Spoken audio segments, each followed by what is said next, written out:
لنهتدي لولا أن هدانا الله، والصلاة والسلام على رسوله محمد وعلى آله وأصحابه ومن والاه.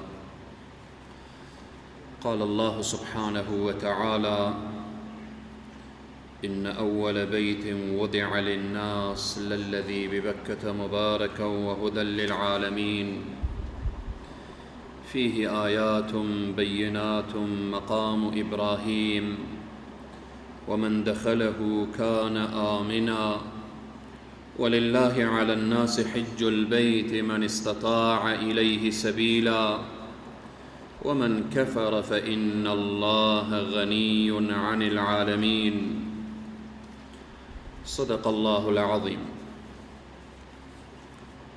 عن عبد الله بن زيد رضي الله عنه عن النبي صلى الله عليه وسلم أن إبراهيم حرم مكة ودعا لها، وحرمت المدينة كما حرم إبراهيم مكة، ودعوت لها في مدها وصاعها مثل ما دعا إبراهيم عليه الصلاة والسلام لمكة.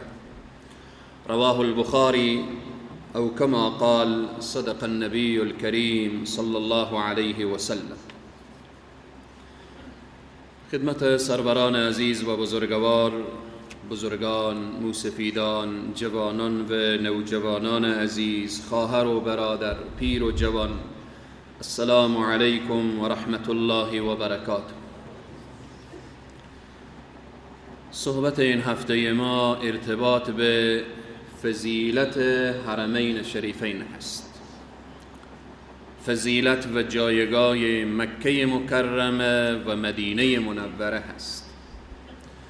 در هفته گذشته ارتباط به تاریخچه کعبه، ارتباط به جریان ابابیل و ابرهه و حفظ کعبه صحبت نمودیم، چون ماهای حج هست.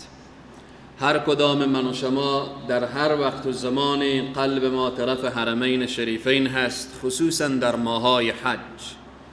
ماهای حج را هم گفتیم که شوال و ذوالقعده و 10 روز از ذوالحجه، 2 ماه و 10 روز می شود ماهای حج.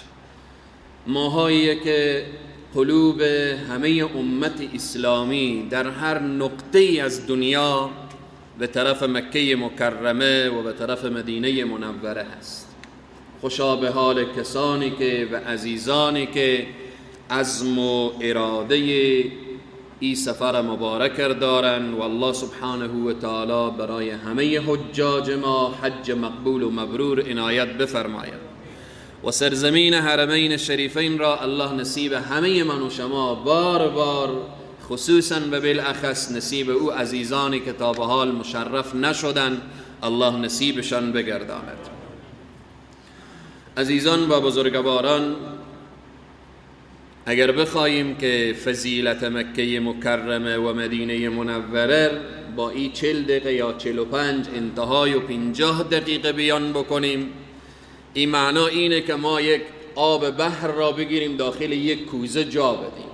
امکان نداره که یک بحر بیاییم داخل یک کوزه جا بدیم که تمام آب بحر داخل این ظرف جا بشه. پس بناهن وقتی نمیتوانیم بحر را به کوزه جا بدیم، به یک ظرف جا بدیم، خب می شود که قطره و شمه از او بحر گرفته به کام تشنگان بریزانیم. فضیلت مکه مکرمه و مدینه منوره. ابتدا اشاره مختصر به مکه مکرمه داریم. سرزمین مکه مکرمه و شهر مکه مکرمه، الله سبحانه و تعالی به بین تمام شهرها شهر مکه مکرمه فضیلت و برتری بخشیده.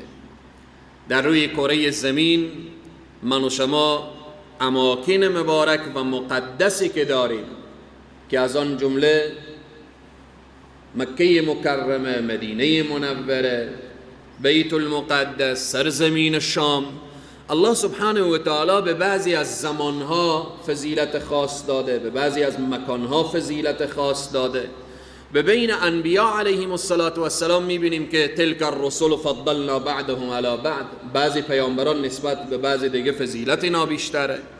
به اینه که الله سبحانه و تعالی به بین شهرهای دنیا، چقدر شهره، تمام مکه مکرمه به اندازه یک شهر، یک ولایتی که من و شما بر افغانستان میگیم 30 و چند ولایت داریم، و هم یک ولایتیه دیگه، بیشتر نیست که یک مملکت باشه و بالاخره نصف کره زمین رو گرفته باشه.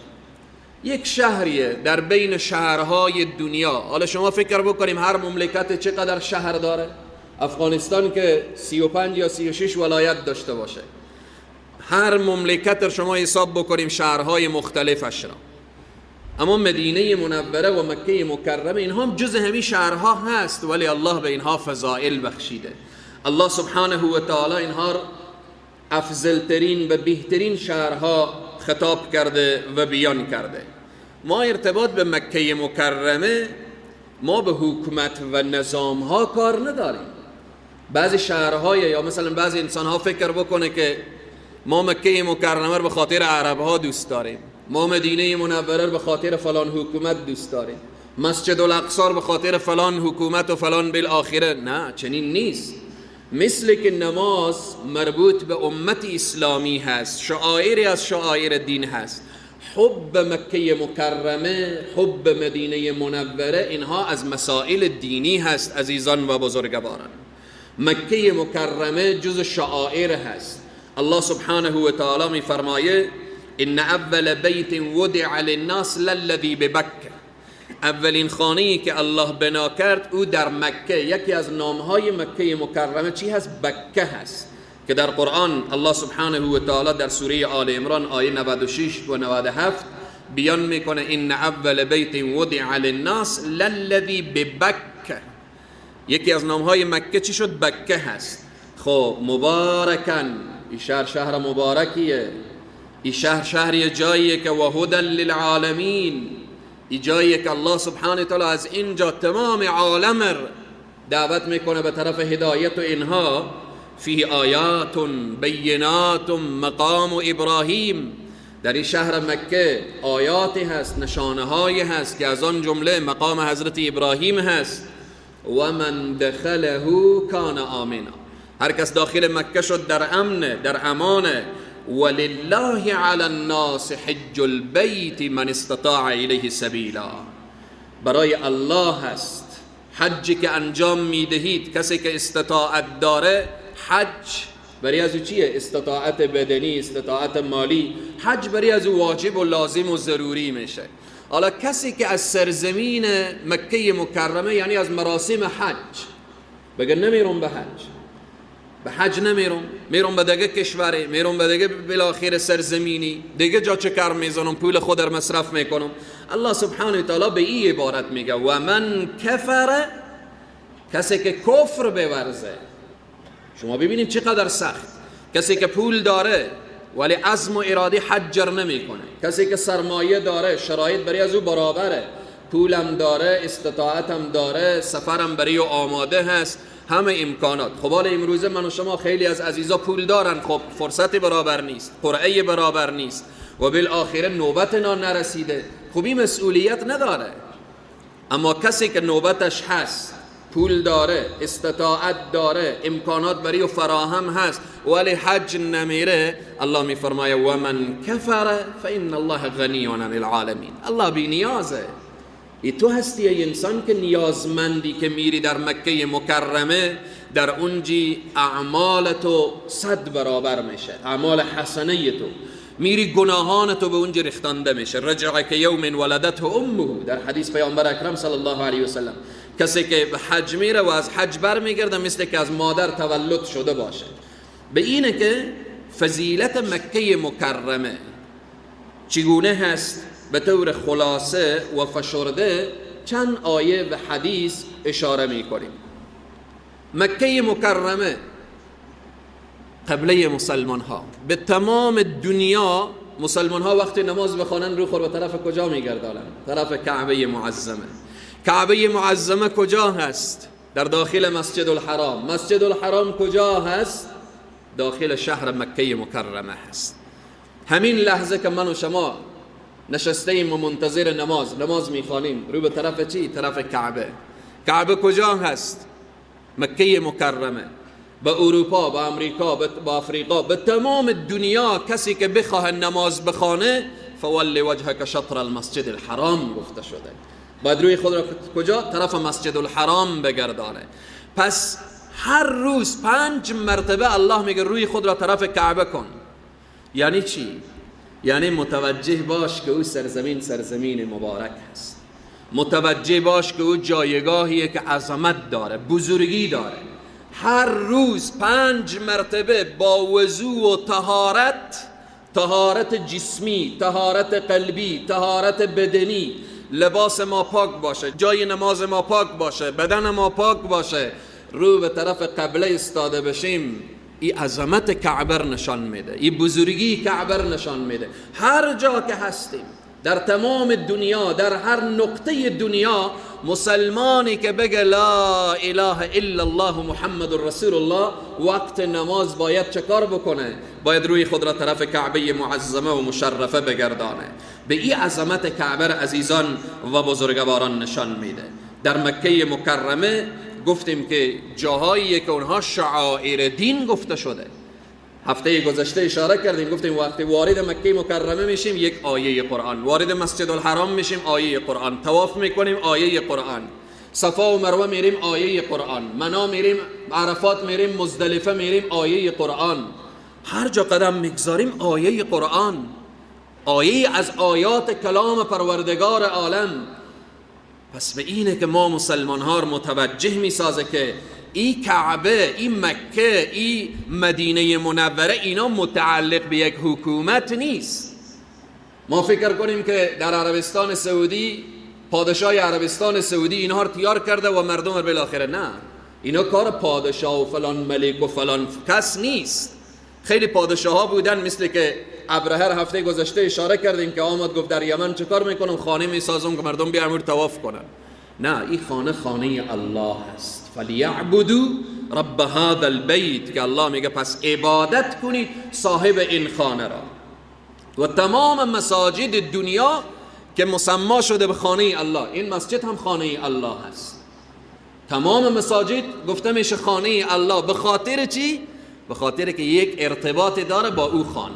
این محراب است. محراب یعنی چی؟ یعنی این دروازه‌ای که رو به طرف مسجد الحرام هست، دروازه‌ای که رو به طرف کعبه هست، دروازه‌ای که رو به طرف سرزمین مکه مکرمه هست. این عظمت و بزرگی این سرزمین را نشان میده. در حدیث پیامبر اکرم صلی الله علیه و سلم، نبی کریم صلی الله علیه و سلم که حدیث بخاری هست، عبدالله ابن زید رضی الله عنه روایت میکنه که پیامبر اکرم صلی الله علیه و سلم فرمودن ان ابراهیم حرم مکه. سیدنا ابراهیم علیه السلام مکه حرم قرار دادن. حرم مکه داریم و حرم مدینه منوره داریم. ما در دنیا 2 تا حرم داریم، حرم مکه مکرمه و حرم مدینه منوره. دیگه ما حرم نداریم در دنیا که فلان جا حرم باشه، حرم فلانی و حرم فلانی و حرم فلانی. نبی کریم صلی الله علیه و سلم می فرمایند ان ابراهیم حرم مکه و دعا لها و حرمت المدینه کما حرم ابراهیم مکه. و مهم مدینه منوره حرم قرار دادم چنان که ابراهیم علیه السلام مکه چکار کردن؟ حرم قرار دادن. پیامبر اکرم صلی الله علیه و سلم می فرمایند سیدنا ابراهیم در حق مکه دعا کردن، می فرمایند من در حق مدینه دعا کردم. ببینیم عظمت این 2 شهره، عظمت و بزرگی این 2 شهره. سیدنا ابراهیم خلیل الله، نبی کریم صلی الله علیه و سلم می فرمایند مثل ما دعا ابراهیم علیه السلام لمکه. ابراهیم علیه السلام به مکه دعا کردن، برای اهل مکه دعا کردن. نبی کریم صلی الله علیه و سلم می فرمایند که من برای اهل مدینه دعا کردم. از جمله فضائل مکه مکرمه، از جمله خصائص و ویژگی های این شهر مبارک اینه که در سنن ترمذی و ابن ماجه حدیثی داریم که عبدالله ابن عدی ابن حمراء رضی الله عنه روایت میکنه و میفرمایه قال رأيت رسول الله صلى الله عليه وسلم واقفا على حزوره، میگه دیدم که نبی کریم صلی الله علیه و سلم در یک منطقه که حزوره یک منطقه هست، در اونجا استاده هستن طرف مکه نگاه میکنن. ببینین عظمت این شهر، بزرگی این شهر، جایگاه این شهر. رسول الله صلی الله علیه و سلم نگاه میکنن و بعد میفرماین والله انک لخیر ارض الله و احب ارض الله الى الله. الله اکبر. نبی کریم صلی الله علیه و سلم میگم قسم به او ذاتی که تو بهترین شهرهای روی زمین هستی، بهترین نقطه روی زمین هستی و احب ارض الله الى الله و محبوب ترین زمین و نقطه زمین به نزد الله هستی. ولولا انی اخرجت منک ما خرجت، اگر مرا از این شهر بیرون نمی کردن ما خرجت، من بیرون نمی شدم. در حدیث دیگه نبی کریم صلی الله علیه و سلم اجر و ثواب و پاداشی که در مکه مکرمه و مسجد الحرام هست بیان میکنن که سیدنا ابو هریره میفرمایه و عن ابی هریره رضی الله عنه عن النبی صلی الله علیه و سلم قال صلاة في مسجد هذا خير من 1000 صلاة فيما سواه الا المسجد الحرام. متفق علیه. نماز در مسجد الحرام، نماز در مکه مکرمه در کنار و در جوار کعبه معظمه و مشرفه، نبی کریم صلی الله علیه وسلم می فرمایند صلاة فی مسجد هذا خیر من 1000 صلاة. یک رکعت نماز یا یک نماز در مسجد رسول صلی الله علیه وسلم 1000 نماز. و بعد می فرمایند در مسجد الحرام چگونه هست؟ ادامه می فرمایند و صلاة فی مسجد الحرام افضل من 100,000 صلاة فیما سواه. یک لحظه برادر مسلمان، خواهر مسلمان، فکر داشته باشیم که خداوند برای اهل مکه و اهل مدینه چقدر نعمت داده. اینهایی که عزم و اراده حج کردن و به حج میرن، الله چقدر برای اینا لطف و مرحمت کرده. امروز جمعه هست، نماز جمعه در مدینه منوره هم خوانده میشه، در مکه مکرمه هم. در تمام دنیا غیر از مسجد الحرام و مسجد النبوی صلی الله علیه وسلم و مسجد الاقصی، دیگه تمام دنیا نمازهای جمعهشان برابر. در هر جایی که نماز جمعه خوانده میشه همه علی الثواب، ثواب داره. همه بالاخره یک نماز جمعه خوانده میشه، الا به افراد و اشخاص باز فرق میکنه. افرادی که به اخلاص تر میرن، افرادی که به نیت خدایی و للهی تر میرن، خب اجر و پاداش اینا. اونهایی که به نماز جمعه به اول وقت میرن، اونهایی که دیوم میرن، سوم میرن، خب اینا در احادیث آمده در شرح و تشریح. اما میمونه نفس صلات، نفس نماز، خود نماز. همین لحظه به مسجد الحرام که نماز میخونن، ما اینجا میخونیم یک جمعه در نامه اعمال ما نوشته میشه یک جمعه. 10 جمعه که بخوانیم 10 جمعه نوشته میشه.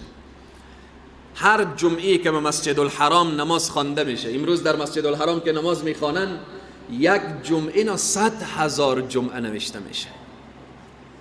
100,000. نبی کریم صلی الله علیه وسلم میفرمایند و صلاة فی مسجد الحرام چقدر؟ افضل من 100,000 صلاة فیما سوا. بعضی از برادرها شنیده میشه میگن امسال حجم گرون شده. درسته، کسی که چیزی نداشته باشه خود 10 روپیه هم خیلیه دیگه. اگر کسی هم پول یک نانر نداشته باشه خیلی هست یا نیست؟ خب خیلیه دیگه. کسی که چیزی نداشته باشه خود 10 روپیه هم خیلیه.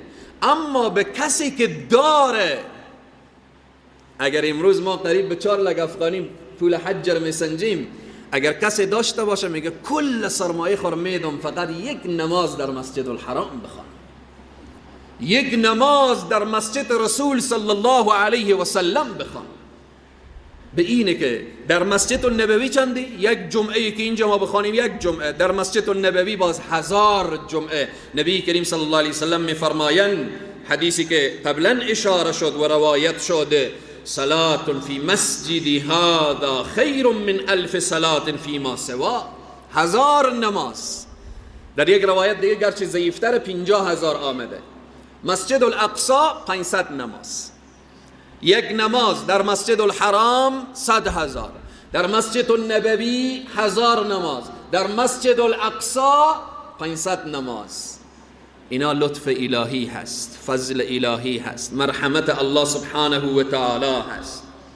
حرمت و احترام مکه مکرمه عزیزان و بزرگواران. گفتیم صریح میگذاریم قطره و شمی از این دریای بیکران و فضائل این شهرهای مبارکی که مکه مکرمه و مدینه منوره هست بیان میکنیم.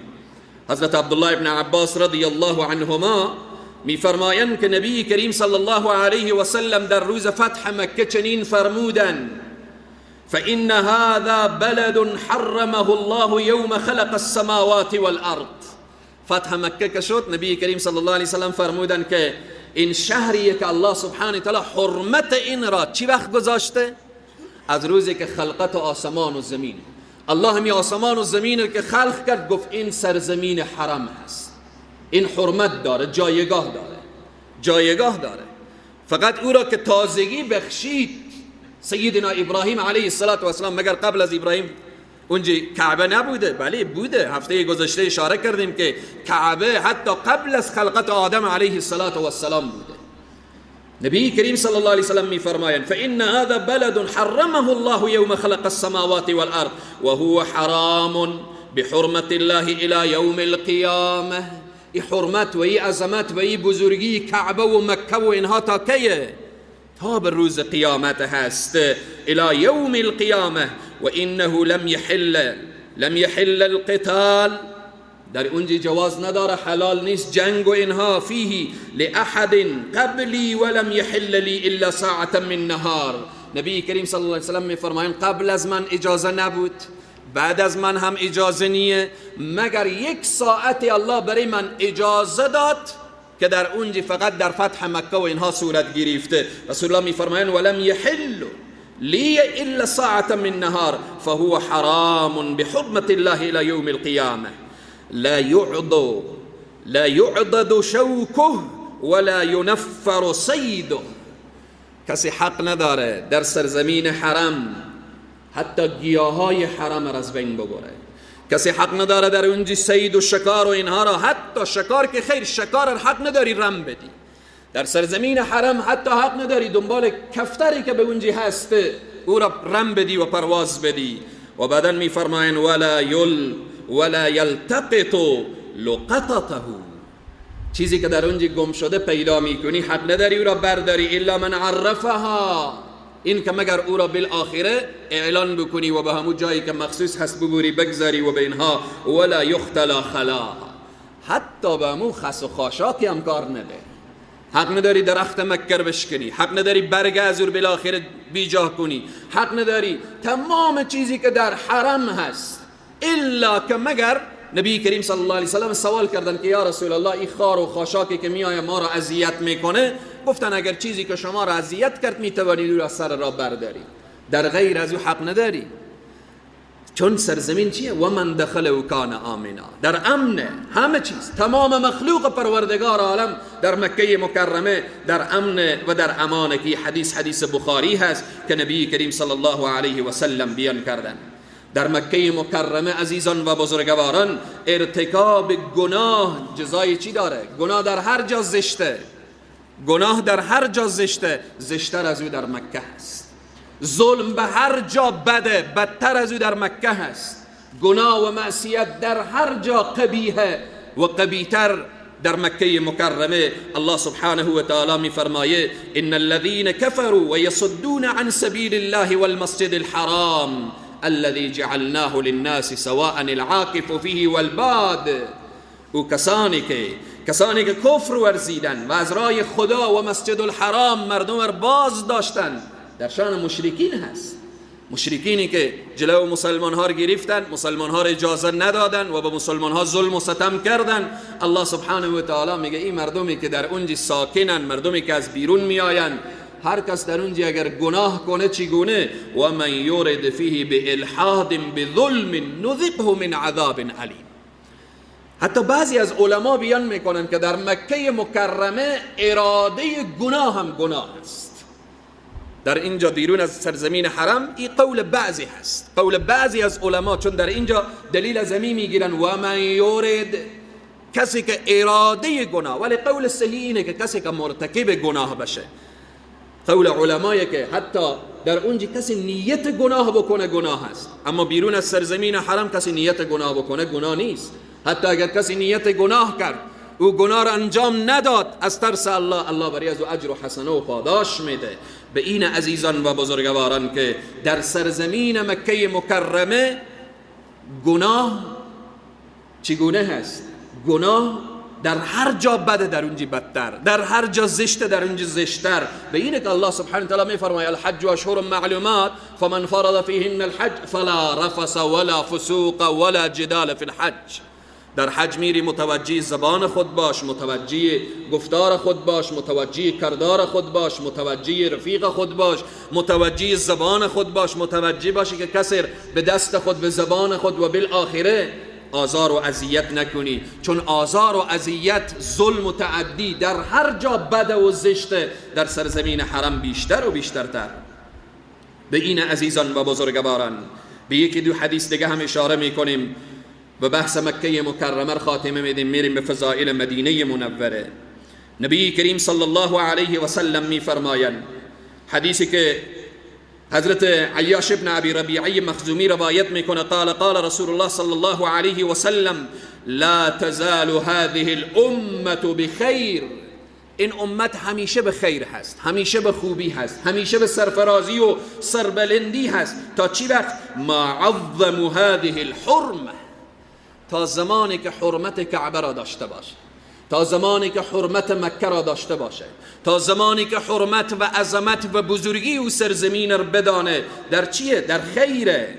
حق تعظیمها فاذا ضیعوا ذلك هلكوا، که این حدیث ابن ماجه روایت میکنه. هر زمانی که عظمت کعبه، بزرگی کعبه، بزرگی مکه مکرمه، اگر خدای نخواسته اینها ضایع شد، حرمت کعبه شکسته شد، الله سبحانه و تعالی این امت را العیاذ بالله هلاک میکنه، این امت را از بین میبره. تا زمانی که کعبه عظمت داشته باشه، بزرگی داشته باشه و حب کعبه و مکه در دل امت اسلامی باشه، امت اسلامی همیشه در خیره، همیشه در فوزه، همیشه در فلاح و رستگاری هست. به همینه که مراسم حج خار مغیلانی در چشم دشمنان اسلام. چقدر به همین یکی دو ساله که به نام کرونا الله سبحانه و تعالی دیگه این مرض بین امت اسلامی و بین جامعه انسانی الله دیگه نیاره، چقدر سخت بود. تمام سختی ها یک طرف، وقتی که مراسم حج نبود قلب انسان به درد می آمد. کنار کعبه می دیدی کسی نیست. از زمان آدم علیه السلام تا به همین قرن من و شما کنار کعبه خلوت نشده بوده که به طی این یکی دو سال خلوت شد، که به فضل الله و لطف الله، مرحمت الله سبحانه و تعالی این مرض را برداشت و امروز پس بار دیگر پروانه‌وار عاشقان کعبه گرد کعبه معظمه و مشرفه میچرخند. این لطف الله هست، مرحمت الله هست. به اینه که این عظمت کعبه تا زمانی که در دل امت باشه، در دل امت باشه، این امت هلاک نمیشه. احادیث زیاد است عزیزان و بزرگواران، ارتباط به فضیلت کعبه، ارتباط به فضیلت مکه مکرمه، ارتباط به فضیلت شعائری که در این سرزمین هست، آیات و احادیث زیاده.